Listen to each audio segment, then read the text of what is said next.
I'm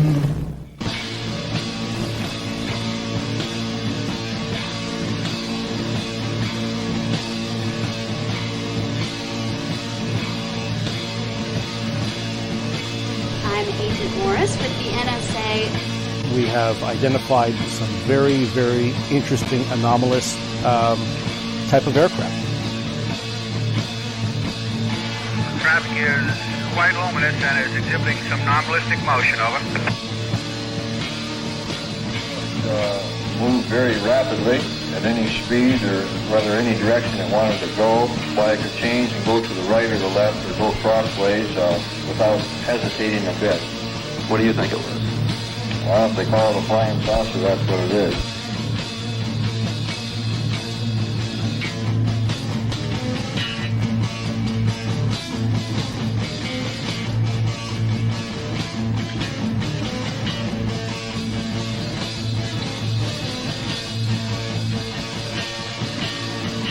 EWA 517, do you want to report a UFO? Over. Negative. We don't want to report. Look, it wasn't my worst Wednesday night. Good evening, everybody. This is Smiles Lewis, and you are tuned in to another live edition of Anomaly-NOW, straight out of Austin, Texas.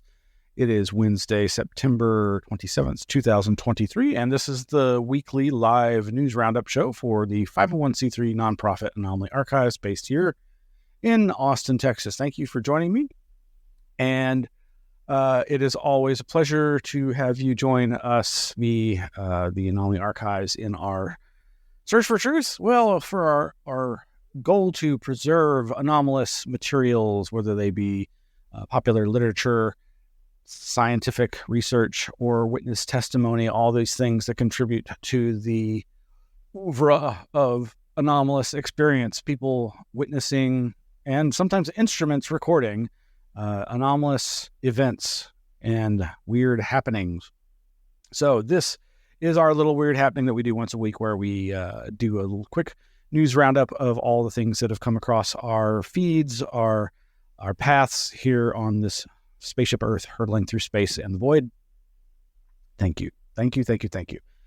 Well, so we obviously usually start off with our reference to the website for newbies. If you aren't familiar with us, you can go to anomalyarchives.org and you can find out all about us. We've been here for 20 years. We were founded as a nonprofit in 2003. That's right, 20 years ago. And we're still going strong, even if we're in limbo with our collections and storage. But as always, I'm trying to remain optimistic. But you can go to our website and you can find links to all sorts of past material that we've done, including the links to past events, videos on our YouTube channel, our social media you can subscribe to keep informed.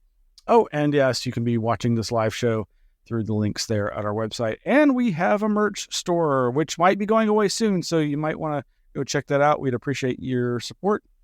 Buy some merch, get a shirt, get a coffee mug, get a mouse pad or a hoodie, all these good things. It's getting cold, right? Somewhere, maybe not here in Texas yet. And we put out an irregular email newsletter that you can subscribe to via MailChimp, or you can subscribe to it via the website. We post a version of it there as well. And just today, September 27th, we have posted our latest incarnation of the newsletter. Several other things, if you've been watching this show, you will have already been familiar with. We mentioned Anomicon, put on by Ryan Sprague, who put on at the beginning of this month a 2-day massive of 10, 11 plus hour each day extravaganza of lectures on the paranormal and UFOs, and great stuff there. And so here is a glimpse of the most recent newsletter, all kinds of stuff that I have and have not talked about on this here podcast, vodcast, and some stuff that we'll be touching on here shortly. But it's a great little resource. Always something in it I guarantee you've never seen or heard of, and that you might find interesting. And of course, there you'll find links to our Flipboard. Oh goodness, did that just crap out? Hold on, here we go again. Yes, you can go to our Flipboard at flipboard.com/@Anomaly Archives, and it'll give you a link to the aggregator where we post all of the amazing stuff I come across. I can't post everything I come across. There's stuff I miss all the time. Some of that gets put into the newsletter because I'm like, oh, wait, I forgot to put that in the feed. Oh, we'll put it in the newsletter on the website. Articles I haven't yet had the chance to read. There's always something new over at Yahoo News. Mysterious antimatter observed falling down for first time. So some kind of the effect of gravity on dark matter, on antimatter. What? Crazy, crazy stuff. And something else I haven't had the chance to really dive into, and this is the mythology of the portal with physicist Eric Weinstein. There is apparently this new website called theportal.group, where it's a community of people collaborating around the ideas expressed by Eric Weinstein. So that seems pretty interesting. And I saw this claim of his having given a presentation called Sagrada Familia is a portal to interstellar space. Not sure what that's all about, but I know I've definitely heard people describe looking up at the tops of these cathedrals as if it were a portal, not necessarily using that word, into another realm, the realm of the mystical, obviously. And there's a ton of other news as usual. Speaking of Anomicon, Red Pill Junkie Miguel Romero has posted his individual lecture, Hermeneutics, Synchronicities, and the Ufology Tarot Project, which you can now watch separately on YouTube. It's about 50 minutes long, and he's posted about it at his website and also over at the Daily Grail YouTube channel.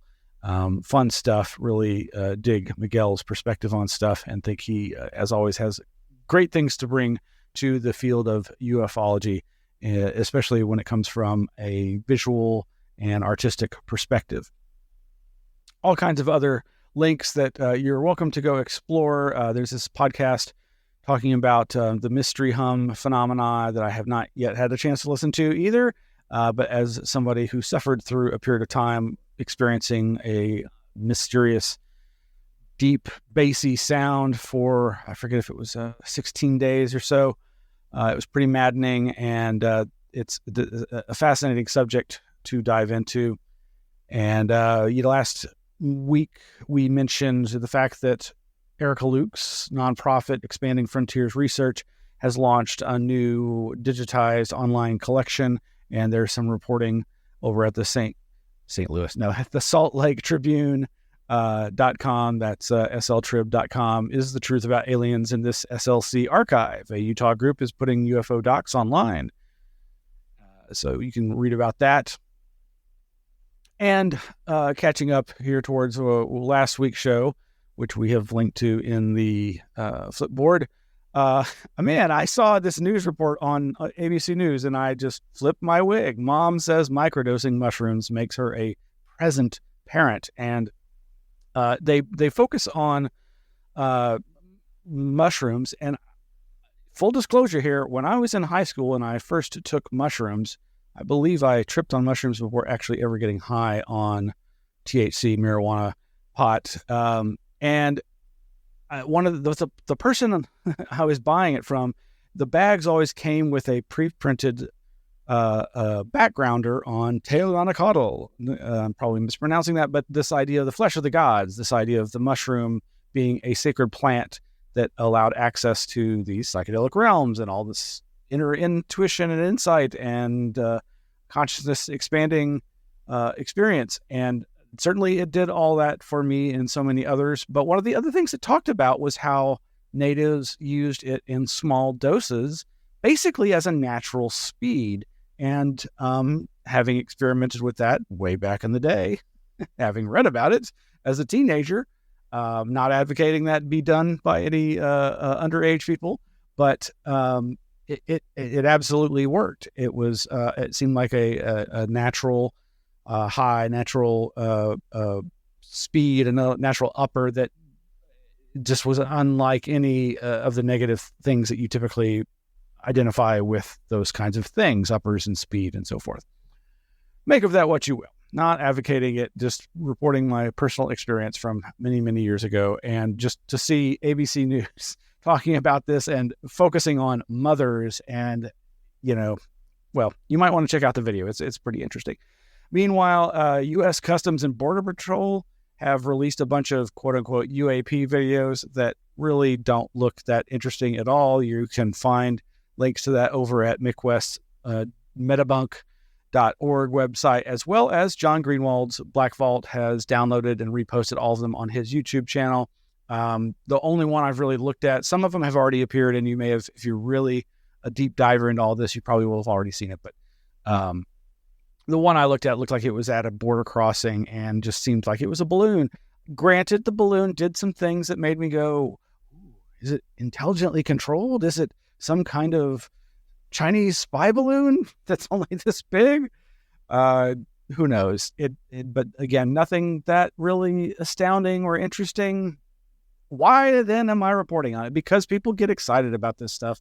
And, it's for you to judge. I offer my observation and insight such as it is, and you can take it or leave it. Well, you may have seen as I was skimming by references to the passing of author and conspiracy theorist Kenn Thomas. And this has hit me pretty hard, as well as some close personal friends in the para communities. I mentioned, I did it again. You're clicking the wrong button, Miles. In the latest newsletter, the September 27th issue of the Anomaly Archives e-News, among the things that I talk about is the passing of Kenn Thomas. And here is a photograph taken on the Natchez riverboat when the Paramania crew in 2018 came together for the annual kook migration. And we had a great time. And as I say here, it is with great sadness that we report the passing of legendary conspiracy researcher and zine publisher Kenn Thomas. We've known Kenn since the 1990s. He was to be one of our honored speakers at the ill-fated 2001 National U.F.O. Conference here in Austin. In this photo above, I finally had the chance to meet Kenn in person at the 2018 Paramania party aboard the steamboat Natchez in New Orleans. Kenn will be greatly missed. And there pictured is Kenn in the middle, and Tim Banal there on the right, and then my grinning face there. I was just so excited to finally meet him. It's breaks my heart that it took that long, and like so many things in life, there are regrets, but we had kept in contact. I believe I'd spoken to him either right before this or right after this. I just have this memory of being at the last physical Anomaly Archives location amongst all those books and talking to Kenn on the phone and just catching up and just seeing how he was doing. He was going through a rough time then. And yeah, so in 2001, I was hosting the National U.F.O. Conference. He was going to be one of our esteemed speakers. I, of course, knew him from the 1990s zine scene, as mentioned previously. We have not many links yet, but we do, of course, have a web page for Kenn. And that's the other thing. He and I have the same birthday. We were both born June 12th, him in 1958, me in 1971. We share that date, as we often liked to lament, with George Bush Sr. There's no accounting for us weirdo Geminis, that's for sure. But there's a number of photographs there, and I'll go through a few more here in just a minute.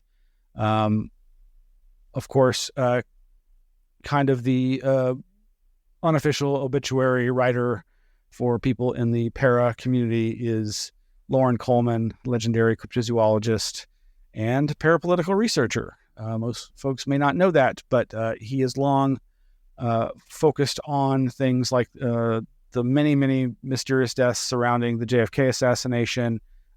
He's also well known for the copycat effect, writing on this strange social contagion phenomena that first manifested as, suicide clusters, a book that he wrote back in the 80s, which then morphed into the kind of rampage shootings and other types of copycat crimes that we unfortunately see just way too much of in our present United States and around the world. But he has collected a lot of photographs of Kenn over at his Copycat Effect blog, and written a tribute and obituary to Kenn, who was a librarian and archivist at, I believe, a Missouri University. That's probably it right there. And that is, of course, where his papers, I believe, have been donated in the last several years as he was retiring. Well, he'd retired quite some time back, but so you can see a lot of these wonderful photographs. There's Kenn probably at Giant Rock in California with Paul Kimball, and this collage that Loren put together of all the people who had passed before Kenn that he was good friends with. Here in the top left, you have Jim Mars, Texan conspiracy researcher, proceeding clockwise, Skylar Alphagren, who, of course, we're talking about last week, who passed in August of 2021, and proceeding around the clock directions, Charya S., who wrote a number of books, I believe, on the subject of Jesus and conspiracy stuff about religion. And, of course, the amazing left-wing conspiracy god, John Judge. And just so many great pictures of Kenn. Here's another one of him and Acharya, another one with Skylar, I believe, in like 2005.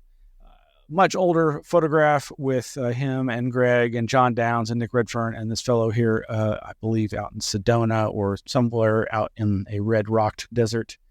And just lots and lots of old photographs with Greg Bishop and Robert Sterling being the publisher of Conformist.com, and Greg Bishop, of course, being a longtime friend and writer, publisher of so many awesome things.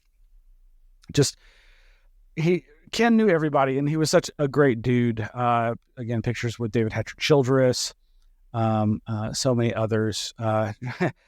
Legendary, nay, infamous conspiracy researcher Sherman Skolnick. And, of course, there's a good old crackpot historian, Adam Gorightly, and I believe that's Tim Cridland. I hope I'm not mispronouncing your name, Tim. And, of course, Tim Benall, another photo from the Natchez steamboat in 2018. And yes, lots of pictures with Kenn and Loren Coleman when they were together many, many, many moons ago and touring around different interesting locations, including parapolitical oriented locations. And one of Kenn's ex-wives wrote a very nice tribute to him that is worth your time. Yeah, Kenn just seemed like a really wonderful, warm, generous fellow. He published a number of different books, the last one being Trumpocalypse Now, The Triumph of the Conspiracy Spectacle. And, of course, he was mentioned in that recent New York Times op-ed that I and others were interviewed for as part of a larger conspiracy-oriented research project. Well known for his zine, Steam Shovel Press, and whatnot.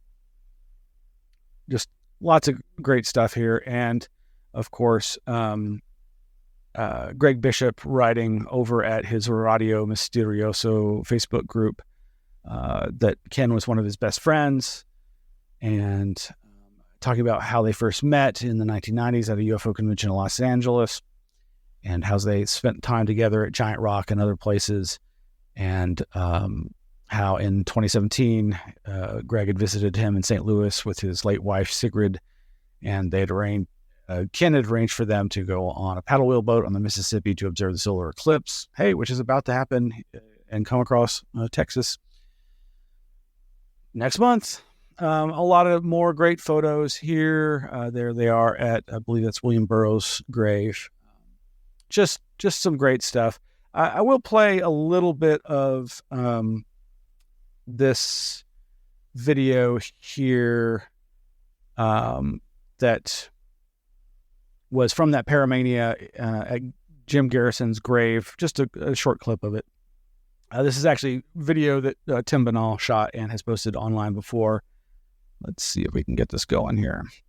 Chris, there's all these letters that he wrote to the early Saucer magazine, and he was chiming in with all the Darrow underground and the Sheaffer mystery stuff. The first thing we hear of Chrisman in public life is his had letters published. Great feisty stories, and supposedly he fought the Deros in the caves of Burma. So, and also he appears, somebody interviews him briefly for a story on the very first science fiction convention in a magazine called Harper's Weekly. What's strange was, and then fast forward 30 years, you have the spy on the bridge, James Donovan, doing the exchange for the guy, Gary Francis Powers. Oh, right. And Powers also dies of a mysterious helicopter crash.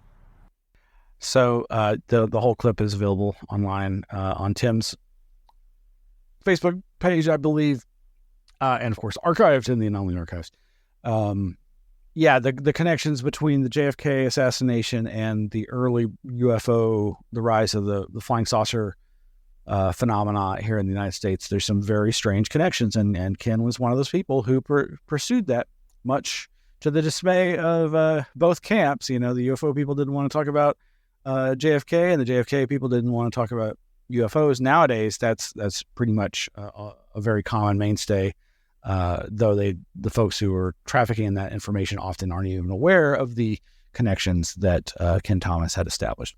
And, I really didn't know Kenn as well as I would have liked, but he will absolutely be missed. And I just want to share a few more photographs.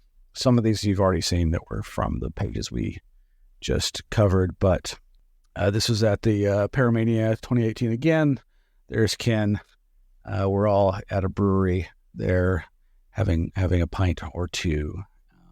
Much love around that table that day. And more photos from that Jim Garrison cemetery plot. Just Kenn, always with the shades. And again, the picture with him and John Judge, legendary lefty conspiracy researcher. Oh, I love this photo of Greg and Kenn, taken by Sigrid, I believe. And Kenn looking almost like the Unabomber out in the desert with crackpot historian Adam Goraley at a UFO conference. And a great picture. This is that's Peter Stencil back in the left there, one of the other founders of the Excluded Middle magazine that Greg Bishop and Robert Larson did back in the 90s. In fact, that's Acharya holding up what was then the latest issue of Excluded Middle, and Kenn making some pointed remark. And then, of course, a very, very young Robert Sterling there in the back, and another young photo of Robert, Acharya, and Kenn crossing the street. This picture I think you saw earlier of a bunch of folks, a bunch of them. What a crew. Probably here at Giant Rock. And, oh, yes, there's another very young Skylar there at that pub. A few years later, Skylar and Kenn. And a great panoramic shot of us there at Jim Garrison's grave, listening to Kenn Thomas hold court on the JFK assassination. Good times. Well, I will also comment, and I guess I should link to it, that it was just a few weeks back that I became aware of the podcast QAnon Anonymous that I have a kind of a love-hate relationship with. I think they do good work, and they certainly seem to be proving plenty of conspiracies left and right, but they just have this temperament where they just have to make fun of everybody. And when I saw that they were doing an episode on Kenn Thomas, I kind of cringed out of concern. And sure enough, there was definitely some cringy stuff in there that made me upset with them. And but at the same time, again, I think that they offered some good retrospective analysis and perspective on some of the things being talked about. Mostly it was focusing on the Octopus conspiracy and the Inslaw software promise case, all of which had long-lasting tentacles of the octopus into the future. Is it worth your listen? Maybe, if you are really into all this stuff. I certainly was glad that I listened to it. And I will continue to listen to their episodes, even as I sometimes have to shake my head and go, why do you have to be so dismissive and derisive of people that have different views than you? Some other recent passings that I meant to acknowledge. Okay, now stop with the pop-ups. And actually, it was I'd seen this previously, and I've been forgetting to mention this, but carol-rainey has passed. And if you don't know who carol-rainey is, Carol was one of the wives of legendary, infamous abduction researcher Budd Hopkins, one of the people who most promoted and popularized this idea of UFOs being connected to alien abduction. Budd Hopkins and Whitley Strieber both competing for the top bestseller book at the time on the subject of UFOs. And Carol passed, I believe, I'm not sure the exact date yet, but this post was from September 18th from her daughter.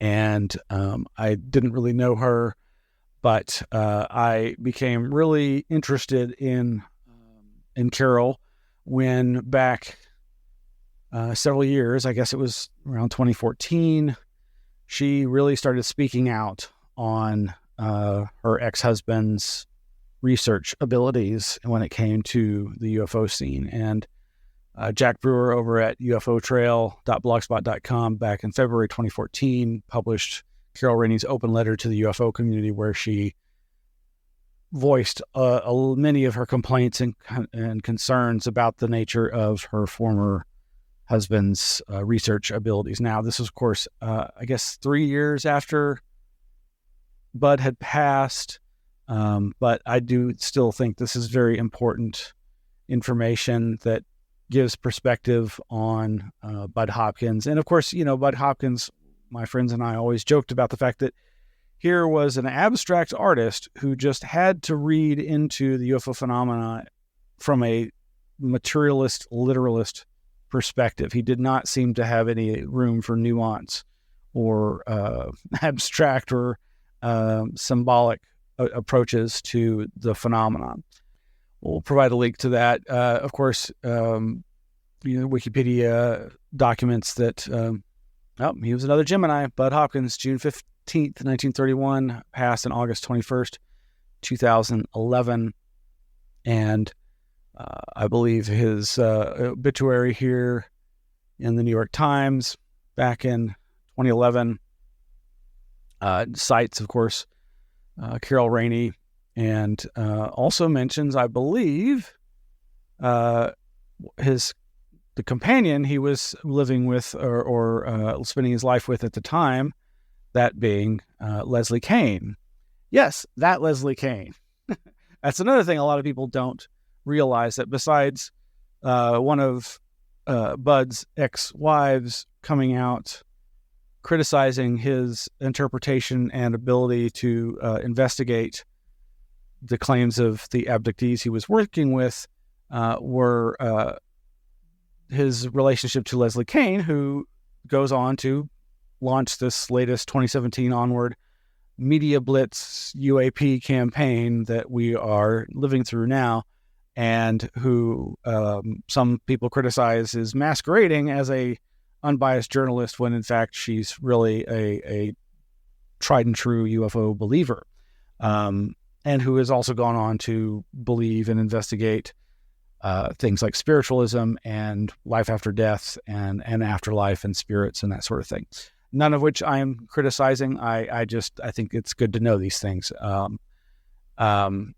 Meanwhile, there's also this link to arch debunker Robert Sheaffer's article from the Skeptical Inquirer, in which the title says it all, Abductology Implodes, where he talks about the exposés of Emma Woods, who gave her testimony exposing the terrible research, quote unquote, practices of David Jacobs, the other most prominent actually Professor Jacobs, who had up until that point been more of a history professor, but who turned into alien invasion advocate and abduction researcher and was performing hypnosis over Skype and telephone and doing some rather unsavory things, requesting some unsavory things of some of his research subjects.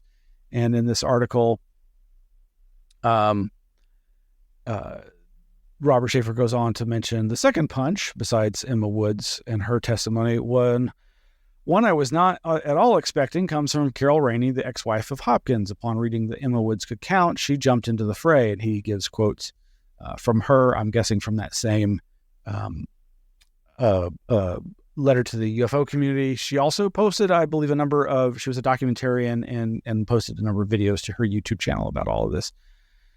We'll try to put the links to all of this as usual. And just jumping back to our Flipboard, you can find so many other interesting articles there that might hold your attention. So check that out. I'm still really, there's so many things I need to catch up on here, but we really appreciate your taking the time to talk to others about these subjects, and hopefully like and subscribe, ring the bell, all that stuff to become notified of material, our upcoming shows, that sort of thing. If you want to subscribe, you can do so through a variety of ways, including there's audio versions of this podcast that you can find over at the website. Actually, I should go back and show that. Where is that? If you go to the Anomaly Archives website, there is a link over on video, Anomaly-NOW, and that'll take you to the directory of where we post the links to all the past shows. And there's all these different podcast ways you can subscribe to. Whatever your preferred podcatcher is, you can probably find a way to subscribe to the audio version of this. Of course, the video versions are archived at our YouTube channel, but there's so many other ways to listen to the show. So that's going to be it for tonight. Thank you all for joining us. There's some other friends who are going through some tough times, and if you're at all inclined, maybe you can send your positive energy to them. There's always somebody needing our help, and if you can't help directly, I do think positive vibes and energy can have a good effect. So maybe send some positive energy out to the world. There's all kinds of places that need it. So good night, everybody.